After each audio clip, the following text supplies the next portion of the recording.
Herzlich willkommen, Volker Albus. Wir sitzen hier in der Alchemia-Ausstellung im Raum der Ollo-Kollektion. Ich freue mich, dass Volker Albus heute zum Gespräch zu uns gekommen ist. Volker Albus, Architekt, Designer, langjähriger Professor in Karlsruhe für Design, Ausstellungskurator, Sammler, Autor über Design und einer der größten Kenner des Designs überhaupt. Wir wollen über Alchemia sprechen Ja, und auch über das neue deutsche Design.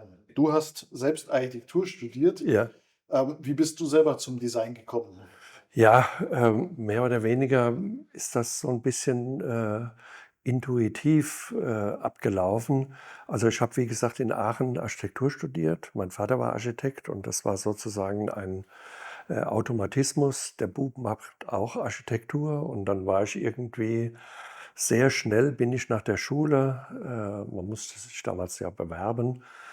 Plötzlich war ich in Aachen, hatte eine Zulassung für Aachen und dann war ich, JWD und dann habe ich angefangen, Architektur zu studieren und habe das auch das erste 1, 2, 3 Semester habe ich das gemacht und bin dann aber langsam weggedriftet. Also, ich habe dann in Aachen wir haben 'ne Kneipe gehabt und so weiter und so fort und nach, äh, 4 Jahren bin ich dann auch nach Düsseldorf umgezogen, habe das Studium also, ich war immer eingeschrieben und habe dann auch immer mal weiter studiert, also, immer mal 'n Schein gemacht und so. Ich will jetzt nicht ins Detail gehen, wie das lief schon relativ leger ab, das Ganze. Und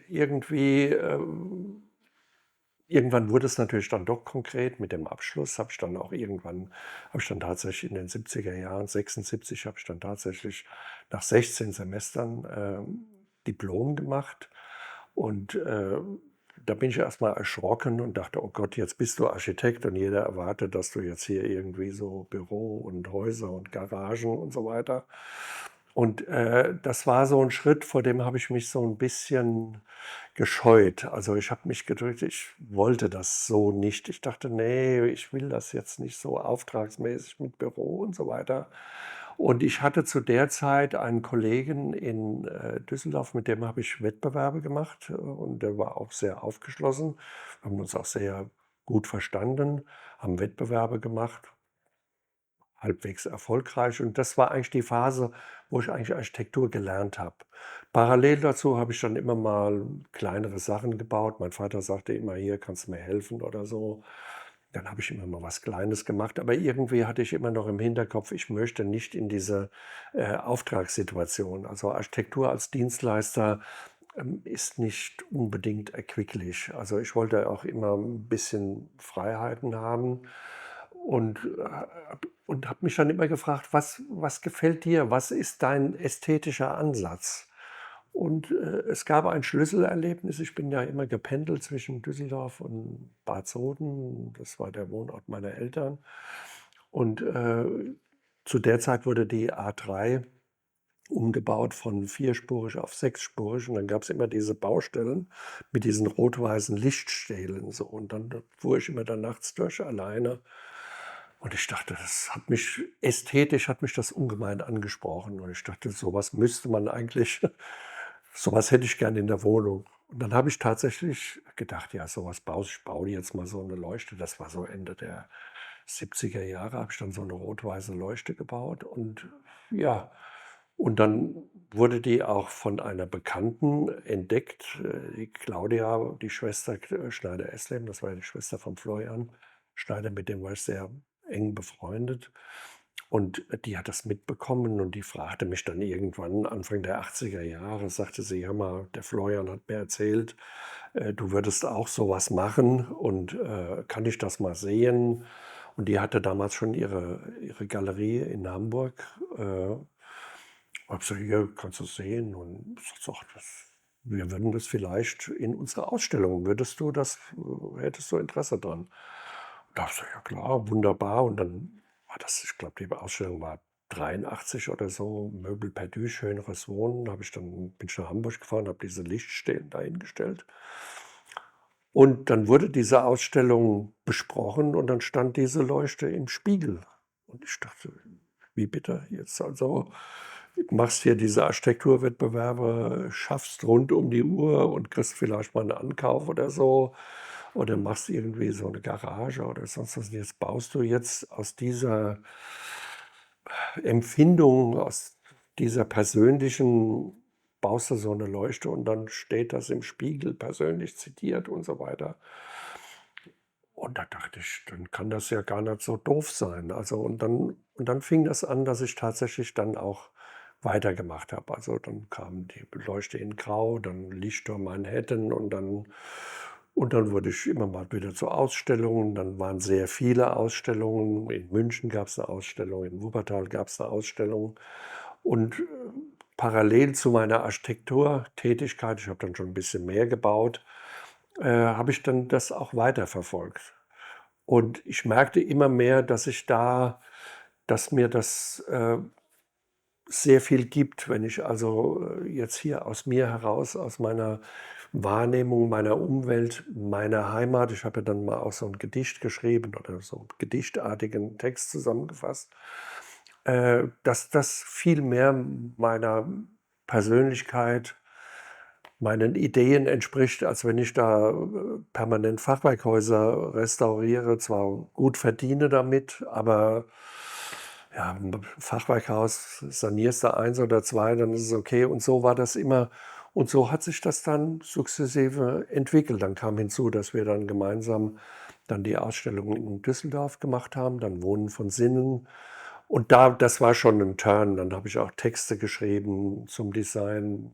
Und dann kam irgendwann hier der François und dann wurde ich zum Centre Pompidou. Und das war dann relativ schnell eine Entwicklung so von Mitte der 80er Jahre bis Anfang der 90er Jahre, wo ich wirklich dann nicht nur als Designer tätig war, wo ich also auch, wo die Dinge dann in Sammlungen aufgenommen wurden, wo ich für die Form geschrieben habe, für den Design-Report und wo ich dann eben auch als Kurator dann für Pompidou oder MAC in Köln oder was weiß ich gearbeitet habe. Und dann wusste ich, so Anfang der 90er Jahre war dann tatsächlich der Punkt, wo ich gesagt habe, also hier ist der Cut. Also da hatte ich noch mal gebaut für die Gemeinde in Bad Soden, für die Stadt Bad Soden. Und da war für mich der Entschluss, weil ich dann damit auch Geld verdient habe. Und dann war für mich auch klar, das ist so mein Ding. Also ich war dann eindeutig in Richtung Kuratorenschaft, Designtheorie in Anführungszeichen. Und das ist so meine Domäne und das ist es bis heute geblieben. Diese Leuchte aus der Autobahn generiert, aus dem Ja, Fahren der Autobahn generiert, die ist ja zu einer Zeit entstanden, wo auch viele der Objekte, die hier in der Ausstellung zu sehen sind, ja. entstanden sind. Wann hast du Alchemia das erste Mal wahrgenommen? Ja, das haben wir wahrgenommen, auch im Zusammenhang mit dieser Ausstellung in Hamburg. Und man sah das dann auch. Ich glaube, ich bin auch so um diese Zeit das erste Mal dann nach Mailand tatsächlich gefahren. Und das war so eine Wahrnehmung, da passiert etwas in Italien. Man sah dann diese Möbel, Memphis Alchemia, und man hat das war plötzlich sehr bunt, das war jetzt was völlig anderes. Die Ausbildung in Deutschland, auch in der Architektur hatte sich das dann auch in den 70er Jahren gewandelt, war ja sehr geprägt von diesem doch etwas humorlosen Bekenntnis zum Funktionalismus. Also das war eigentlich, hatte ich da so nichts mit zu tun, auch an der Hochschule nicht, dass ich da irgendwie über Design oder Braun oder so, das hat man irgendwo wahrgenommen, aber das war für mich jetzt nicht unbedingt ein Thema. Und dann kamen dann die Italiener und haben dann teilweise diese völlig anderen Möbel dahingestellt. Und das hat die ganze Wahrnehmung komplett auf den Kopf gestellt. Also man wusste plötzlich, rückte das Design äh, aus diesem Ghetto des Funktionalismus und die gute Form und Design ist messbar und streng und nein, was ist das und so weiter, sondern und es gab irgendwie und es gab plötzlich so etwas und da korrespondierte das auch mit meinem Erlebnis auf der Autobahn. Plötzlich hatte Design etwas mit Identifikation zu tun. Das rückte in die Nähe der Popkultur. Es gab damals diese Neue Deutsche Welle, Musik, einstürzende Neubauten, Kraftwerk, Ken und so weiter. Die haben Deutsch gesungen und so weiter. Und da sah man plötzlich, ich kann ja im Grunde genommen ist das ja auch diese Identifikation, deshalb habe ich auch diesen Text geschrieben, meine Heimat. Ich kann das auch sozusagen im Design umsetzen. Also das ist ein ganz wichtiger Aspekt, der ja im Funktionalismus nie eine Rolle gespielt hat. Also man hat ja immer versucht, das so international und so neutral wie möglich, objektiv, also hier und der Stuhl und die Wirbelsäule und so weiter. Und das ist es dann und das ergibt sich fast von selbst, Verwissenschaftlichung. Und dabei war ja immer, es gab ja dann auch diesen Text von Mitscherlich über die Städte und die Städtebaukultur und wo der das auch thematisiert hat, das Wagenrad auf dem Balkon spendet ist ein ganz wichtiges Element für den einzelnen Bewohner da und hat das also enttabuisiert. Also das war ja immer, Wagenrad geht ja gar nicht.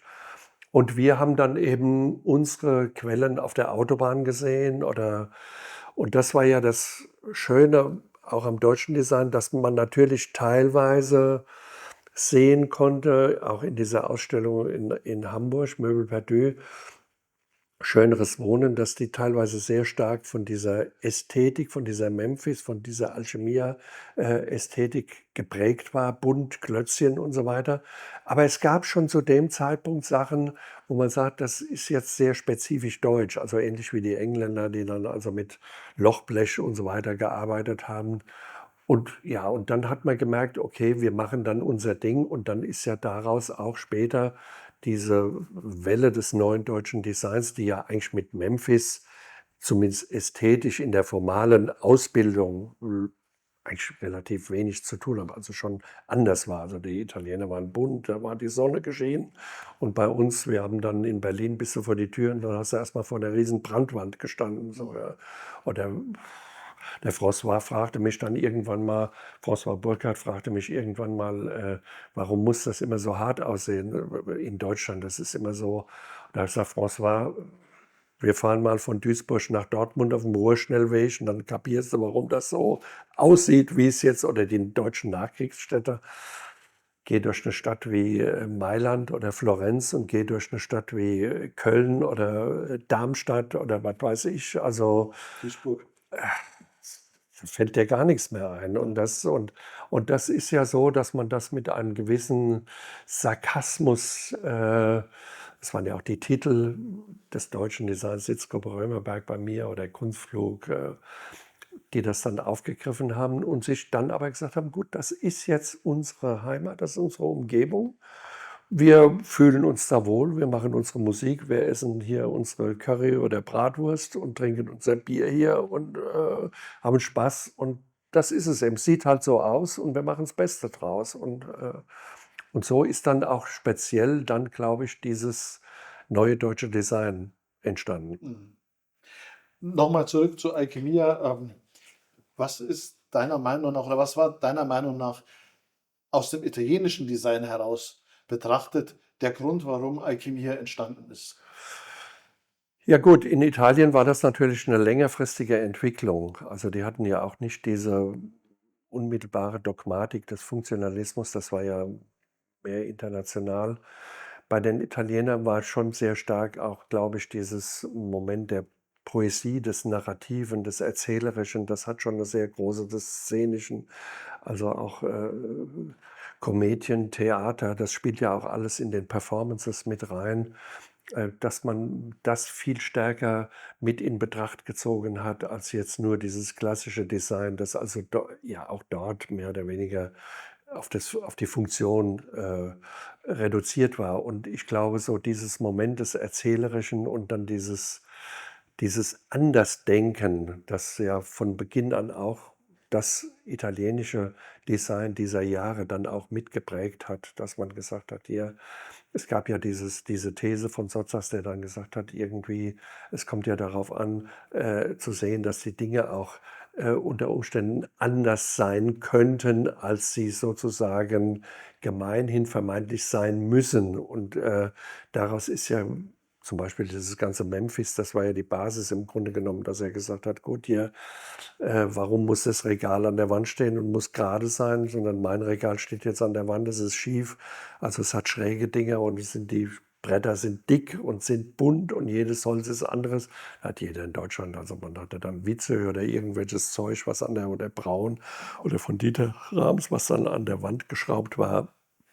Und das war eine völlige Abkehr. Und ich glaube, darum ging es, dass man also viel mehr diese emotionalen Momente wieder zum Ausdruck gebracht hat, diese Hinwendung auch zur Kunst, zum Expressiven.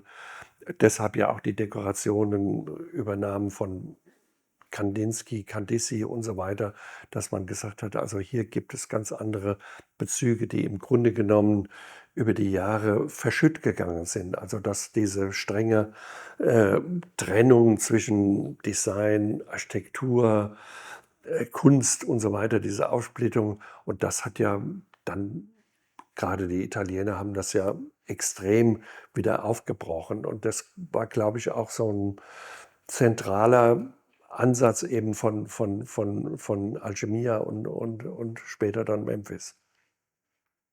Parallel oder als ein Ergebnis letztendlich auch von Alchemia macht auch die Firma Alessi diesen entscheidenden Turnaround Ja, unter Alberto Alessi, dem ja, jungen ja, Chef, ja, der eine bis dahin ja eher graue ja, Haushaltswarenfirma plötzlich in eine bunte Wunderwelt ja. verwandelt. Wie wichtig war oder wie wichtig sind solche Firmen wie Alessi für das italienische Design und auch für die Massentauglichkeit von Alchemia? Ja, ich glaube schon, dass das sehr wichtig ist. Und gerade Alessi, ähm, man muss ja sehen, was hat Alessi gemacht. Also Alessi war eine Firma, die sich in erster Linie mit Tabletops, Obstschalen und so weiter, und hat dann gesagt, gut, also es gibt ja bestimmte Dinge wo im Design, wo du sagen kannst, gut, ein Lenkrad für ein Auto, da muss jetzt keine Fahne oder das muss jetzt nicht bunt sein oder sonst was. Also ich sag mal industriell Gerätedesign, wobei da sind schon schwimmend, also diese Kisten, die dann immer nur Kisten waren, wo keiner weiß, wie sie funktionieren. Aber eben, es gibt ja im Design auch bestimmte Gattungsbereiche, wo du sagen kannst, jetzt, ich sag mal, Teppiche, Blumenvasen, Haushaltsgeschirr, Tabletops und so weiter, wo du das jetzt aufgreifen kannst und wo du dann auch so denken kannst, wo du sagst, gut, das dient ja auch, das war ja früher traditionell, war das ja so, dass der auch Tischschmuck, man sprach ja auch früher von Tischschmuck oder Dekor, von Hutschenreuter, Zwiebelmuster und so weiter. Das ist ja jetzt auch nichts Neues. Und die haben dann gesagt, gut, wir greifen das auf, laden jetzt junge Designer ein oder die Protagonisten eben wie Mendini, die dann eben mit Gigli und den Korkenzieher und so weiter gemacht haben und sehr erfolgreich damit. Und das Publikum hat das ja dann auch belohnt. Das Publikum hat ja gesagt, gut, die Obstschalen, die der Sozzas gemacht hat oder die Teekannen, wunderbar. Warum kann eine Obstschale, das muss ja, ich meine, da wird ja auch die Grenzen des Funktionalismus deutlich. Also wenn du jetzt sagst, gut, ich mache jetzt eine Obstschale oder eine Vase streng nach funktionalistischen Gesichtspunkten, dann bist du sehr schnell in der Abteilung völlige Langeweile.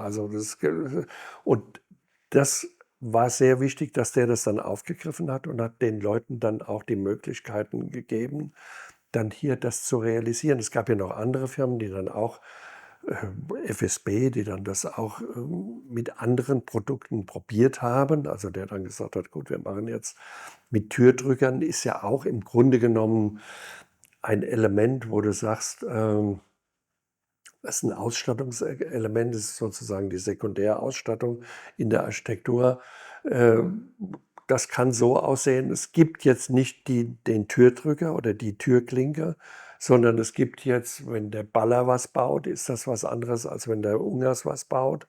Und dann lade ich eben, oder der Hollein hat dann, und der Braun, also der Rams, die haben dann eben Türdrücker gemacht. Also es war ja dann es, das Zentrale, die Idee war ja, die Vielfalt wieder, dass man jetzt sagt, gut, es ist nicht mehr nur das eine, das immer wieder immer stärker einengen auf diese eine Lösung, die dann für alle, also das ist ja dann im Grunde genommen laufen dann alle im Drillisch rum wie bei Mao dann, sondern es gibt jetzt diese Vielfalt im Design und das sieht im Holzhaus in Bayern am Tegernsee sieht das dann auch wieder anders. Da kann ich eben kein Stahlding in Aluguss machen, da muss irgendwas anderes hin so. Und das war ja auch eine große Qualität.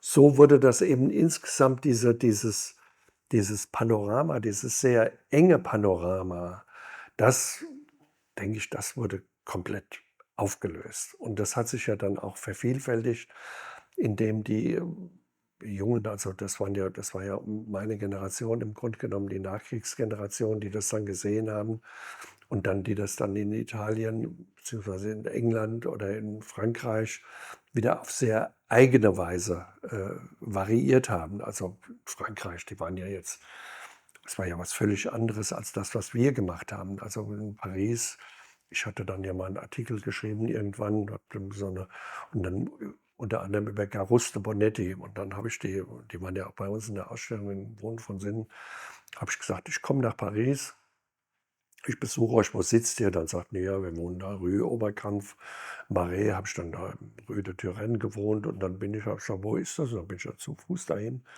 Und dann habe ich das verstanden. Bin ich da durch dieses Marais gegangen. Hab ich, das kann nur so aussehen. Also in Deutschland, Garuste Bonetti oder Siebeck, jeder hat gesagt, fürchterlich, Siebeck ist ja kitschig und das ist ja, der kam aber aus Tschechien. Das ist nicht mein Geschmack, aber es ist, es ist toll, was der Mann macht. Und Triada hat das zum Beispiel erkannt. Die hatten ja jedes Jahr, haben die dann irgendwelches Porzellan oder irgendwas.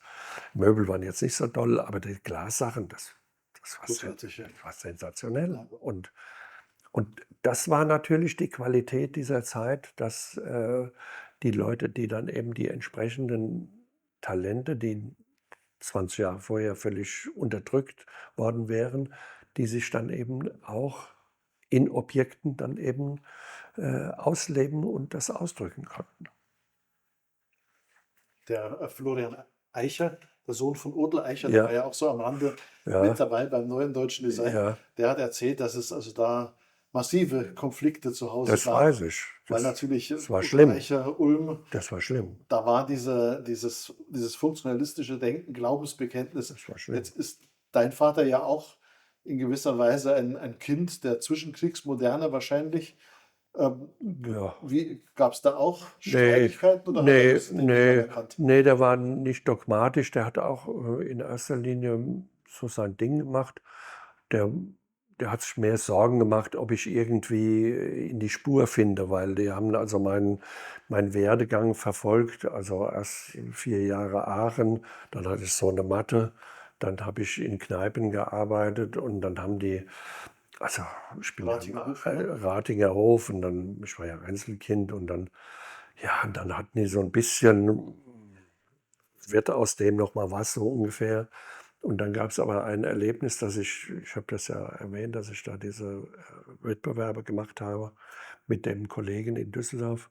Und ich war ja noch nicht, und die Wettbewerbe waren immer beschränkt, also auf bestimmte Zulassungsbereiche, Architektenkammer Hessen, Niedersachsen oder so weiter. Und dann habe ich mit dem Kollegen einen Wettbewerb gemacht. Und die Wettbewerbe, die in Hessen ausgeschrieben waren, die haben wir unter dem Namen meines Vaters gemacht. Und eines Tages haben wir auch so einen Wettbewerb gemacht, dann kam ein Anruf, Herr Albus, wir beglückwünschen Sie, Sie haben den ersten Preis gemacht. Da war ja, der wusste das kann also ich hatte dem gesagt, wir machen dann einen Wettbewerb, der so irgendwie bringt sowieso nichts und so. Und dann wurde der beglückwünscht, 20.000 D-Mark oder was weiß ich, so ein Salzgitter. Da war der war völlig aus dem Häuschen. Und da sagte der, mein Gott, das hätte er nie gedacht. Und da ging es. Und dann hat er gesehen, gut, ich habe ja dann auch gebaut. Es kann mir sogar zeigen, was ich gebaut habe. Es ist eigentlich ganz okay. Habe neulich meinem Kleinen wieder mal was gezeigt, was ich früher mal gebaut habe. Und sagte, ja, ist okay. Und die Bewohnerin kam raus und sagte, ja, ist immer noch, also ist die dritte jetzt, die das übernommen hat. Und der hat das dann auch mitbekommen, als ich dann mit Design begann. Und meine Mutter erzählte mir das dann immer so. Ich war ja dann ab und zu mal so im Fernsehen mit Brock oder irgend sowas. Oder dann hat er das gesehen, was ich dann riefen die auch an als Vorbereitung Wohnen von Sinnen. Hier ist die Vogue. Da hat einer von der Funk, was ist das denn? Der wusste, Riekser von Treuenfels, hat er das gesehen und der völlig, hat zu meiner Mutter gesagt, ich sag mal, also ich hatte mir erzählt, ich arbeite hier seit 30, 40 Jahren, habe 300 Häuser gebaut und der baut so eine Lampe und sitzt dann abends im Fernsehen. Also ich begreife das alles nicht mehr. Und da war der völlig.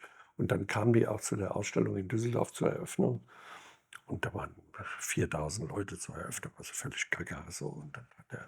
Und da hat er eigentlich gemerkt, ja, ist okay, was der macht. Also der war dann auch, ja, war dann beruhigt, sagen wir mal so. Also der fand das schon gut, wenn ich dann auch wieder mal so hier Zeitung und hier, da ist hier ein Bericht, FAZ und dann haben sie hier, du kannst mal lesen. Und dann stand dann Volker Albus und das war der, also so richtig, es war schon eine andere Welt für ihn, aber der hat auch gesehen, ich machte ja dann, interessanterweise kam ja dann wieder so eine Rückkopplung zur Architektur, also weil ja dann im Design, ich konnte ja bauen, also das war dann schon, ich habe dann so Einrichtungen gemacht, Galerie oder ich habe dann nochmal gebaut, auch Hochbau und da ich das konnte und dann hat er das gesehen, das fand er dann schon okay so. Aber ich kannte ja den Florian auch ganz gut, der war ja auch bei uns in der Ausstellung und der hat da schon extrem drunter gelitten. Also das war auch schon, mir hat das der Braun mal erzählt, der Jürgen W. Braun von FSB, der hatte ja diese Schriftenreihe und dann hatte der mich auch mal eingeladen und ich sollte was schreiben. Habe ich auch einen Text gemacht. Da hat der Eicher gesagt, also entweder du nimmst das von diesem Albus wieder raus oder wir sind geschiedene Leute. Und dann hat der Braun mir das mal erzählt. Der war äußerst dogmatisch, glaube ich, und sehr und konnte damit. Und der Florian dem hat das, glaube ich, auch insgesamt nicht sehr gut getan. Also der hatte da, das war natürlich auch ein sehr starkes Elternhaus da. Und ja, also das unheimlich lieber Kerl so und auch, der hat da durchaus absolut, oder der macht ja immer noch Architektur und so, aber das war schon, also bei mir, dadurch, dass ich auch in Düsseldorf war und ich habe mich dann, es war nicht einfach, weil ich eigentlich auch ein gutes Verhältnis zu meinen Eltern hatte, aber äh, diese Emanzipation, das hat schon 10 Jahre gedauert, bis es dann, also es war schon auch, aber gut, ich habe mich da auch nicht beirren lassen und habe mein Ding gemacht und irgendwann, ja gut, hast ja als Eltern hast du auch irgendwann, gibst du auch auf und du merkst ja auch, der verhungert ja nicht oder liegt nicht in der Gosse oder ja. Ja, dann vielen Dank für den ersten Teil unseres Gesprächs, Volker Albus. Im zweiten Teil wollen wir dann vielleicht noch ein bisschen stärker aufs neue deutsche Design gehen Okay, und okay, auf die Zusammenhänge von okay, Alkemia und neuen okay, deutschen Design. okay, Aber vielen Dank schon mal für den ja, ersten Teil. ja.